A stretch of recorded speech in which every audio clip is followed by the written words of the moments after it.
గత క్లాస్‌లో మనం ప్రణాళిక పరిచయాల గురించి తెలుసుకున్నాం. ఈ క్లాస్‌లో ప్రణాళిక సంఘం గురించి తెలుసుకుందాం. ప్రణాళిక సంఘం ప్లానింగ్ కమిషన్ అనేది 1950 మార్చి 15వ తేదీన ఏర్పాటు చేశారు. ప్రణాళిక సంఘం అనేది రాజ్యాంగేతర సంస్థ మరియు ప్రణాళిక సంఘం అనేది చట్టబద్ధేతర సంస్థ. ప్రణాళిక కేవలం సలహాలు మాత్రమే ఇస్తుంది. ప్రణాళిక సంఘాన్ని రాజ్యాంగంలోని ఆర్టికల్ 39 ప్రకారం ప్రణాళిక సంఘాన్ని ఏర్పాటు చేశారు. కేంద్ర కేబినెట్ తీర్మానం ఆధారంగా ఏర్పాటు చేశారు. దేనిని అంటే ప్రణాళిక సంఘాన్ని. ప్రణాళిక సంఘానికి అధ్యక్షుడు ఎవరు అంటే ప్రధానమంత్రి. ప్రణాళిక సంఘానికి ఎక్స్ అఫిషియో చైర్మన్ ఎవరంటే ప్రధానమంత్రి ఉంటారు. ప్రణాళిక సంఘానికి వైస్ చైర్మన్ ఉంటాడు. ఈ వైస్ చైర్మన్ ని కేంద్ర కేబినెట్ హోదా ఇవ్వబడును. ప్రణాళిక సంఘంలో 4 నుంచి 7 సభ్యులు కలరు. ప్రణాళిక సంఘం మొదటి చైర్మన్ ఎవరంటే జవహర్లాల్ నెహ్రూ. ప్రణాళిక సంఘం మొదటి వైస్ చైర్మన్ ఎవరంటే గుల్జార్ లాల్ నందా. ప్రణాళిక సంఘానికి చివరి చైర్మన్ ఎవరంటే మన్మోహన్ సింగ్. ప్రణాళిక సంఘం చివరి వైస్ చైర్మన్ ఎవరు అంటే మార్టిన్ సింగ్ అహూవాలియా. ప్రణాళిక సంఘ అధికారిక భవనం ఎక్కడుంది అంటే న్యూఢిల్లీ. ప్రణాళిక సంఘం యొక్క అధికారిక భవనాన్ని యోజన భవన్ అంటారు. ప్రణాళిక సంఘం ప్రచురించే పత్రిక ప్రణాళిక సంఘం వారు ప్రచురించే పత్రిక ఏది అంటే యోజన మాసపత్రిక అంటారు. ప్రణాళిక సంఘం యొక్క ముఖ్య విధి ఏంటంటే ప్రణాళిక రూపకల్పన. ప్రణాళికలు అనేటివి ఉమ్మడి జాబితాకు చెందినవి. ప్రణాళిక ముసాయిదా ఆమోద ప్రక్రియ వరుస సంఖ్య అంటే ఫస్ట్ కేంద్ర కేబినెట్, తర్వాత ఎన్డీఏ నేషనల్ డెవలప్మెంట్ కౌన్సిల్, తర్వాత పార్లమెంటు. ఎన్డీఏ ఆమోదం కంపల్సరీ. ప్రణాళిక సంఘాన్ని 2014 ఆగస్టు 17న రద్దు చేసి ప్రణాళిక సంఘం స్థానంలో 2015 జనవరి 1 నాడు నీతి ఆయోగ్ను ఏర్పాటు చేశారు.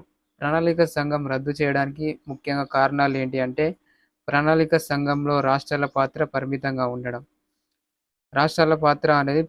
ఉండడం వలన దాన్ని రద్దు చేయడం జరిగింది. ప్రణాళిక సంఘం కాలం చెల్లుబాటు అయింది. ముఖ్యంగా 65 సంవత్సరాల చరిత్ర కలిగిన ప్రణాళిక సంఘాన్ని రద్దు చేసి ప్రణాళిక సంఘం స్థానంలో 2015 జనవరి 1న నీతి ఆయోగ్ను ఏర్పాటు చేశారు. జాతీయ అభివృద్ధి మండలి ఎన్డీసీ నేషనల్ డెవలప్మెంట్ కౌన్సిల్. దీన్ని జాతీయ అభివృద్ధి మండలిని ఎప్పుడు ఏర్పాటు చేశారంటే 1952 ఆగస్టు 6వ తేదీన ఏర్పాటు చేశారు. ఈ జాతీయ అభివృద్ధి మండలి అనేది కూడా రాజ్యాంగేతర సంస్థ మరియు చట్టబద్ధేతర సంస్థ. ఈ జాతీయ అభివృద్ధి మండలి కేంద్ర కార్యనిర్వాహక వర్గం ఉత్తర్వుల ద్వారా ఏర్పాటు చేశారు. ఎన్డీసీ అంటే జాతీయ అభివృద్ధి మండలికి చైర్మన్ ఎవరంటే ప్రధానమంత్రి ఉంటారు. ఎన్డీసీ జాతీయ అభివృద్ధి మండలికి సభ్యులుగా ఎవరెవరు ఉంటారంటే ఆయా రాష్ట్రాల యొక్క ముఖ్యమంత్రులు, అదే కేంద్రపాలిత ప్రాంతం అయితే లెఫ్టినెంట్ గవర్నర్స్, అలాగే కేంద్ర కేబినెట్ మంత్రులు కూడా సభ్యులుగా ఉంటారు. ఇందులో ఎన్డీసీ అంటే జాతీయ అభివృద్ధి మండలిలో. ఎన్డీసీ యొక్క ముఖ్య ఉద్దేశం ఏంటంటే ప్రణాళికను పరిశీలించి ఆమోదించడం. ఆమోద ముద్ర లేకుండానే అమలు అయిన ప్రణాళిక ఏది అంటే మొదటి పంచవర్ష ప్రణాళిక. మిగతా ఎన్డీసీ అంటే జాతీయ అభివృద్ధి మండలి 2 నుంచి 12 వరకు ఆమోద ముద్ర ఉంది.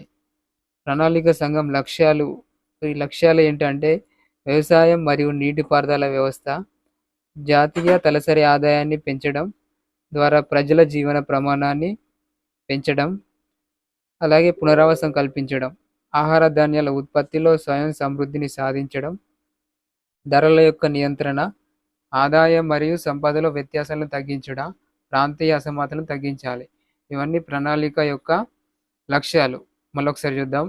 వ్యవసాయం మరియు నీటిపారుదలను పెంపొందించాలి, జాతీయ తలసరి ఆదాయాన్ని పెంచడం ద్వారా ప్రజల యొక్క జీవన ప్రమాణాన్ని పెంచడం, అలాగే పునరావాసం కల్పించడం ఎవరికంటే శరణార్థులకు, ఆహార ధాన్యాల ఉత్పత్తిలో స్వయం సమృద్ధి సాధించడం, ధరల యొక్క నియంత్రణ, భూమి పునరావాసము, సాంఘిక సేవలు, ఆదాయం మరియు సంపద వ్యత్యాసాలు తగ్గించడం, ఆదాయం మరియు సంపదలలో వ్యత్యాసాలను తగ్గించడం, ప్రాంతీయ అసమానతలను తగ్గించడం. ఇవన్నీ ప్రణాళిక సంఘం యొక్క లక్ష్యాలు. ఈరోజు ప్రణాళిక సంఘం యొక్క ఏర్పాటు గురించి, ప్రణాళిక సంఘం చైర్మన్లు అలాగే వైస్ చైర్మన్ల గురించి తెలుసుకున్నాం. ప్రణాళిక సంఘాన్ని ఎందుకు రద్దు చేశారో తెలుసుకుందాం. జాతీయ అభివృద్ధి మండలి అంటే ఏంటో తెలుసుకుందాం. తర్వాత నెక్స్ట్ క్లాస్లో ప్రణాళికల గురించి తెలుసుకుందాం. మొదటి పంచవర్ష ప్రణాళిక, రెండవ పంచవర్ష ప్రణాళిక,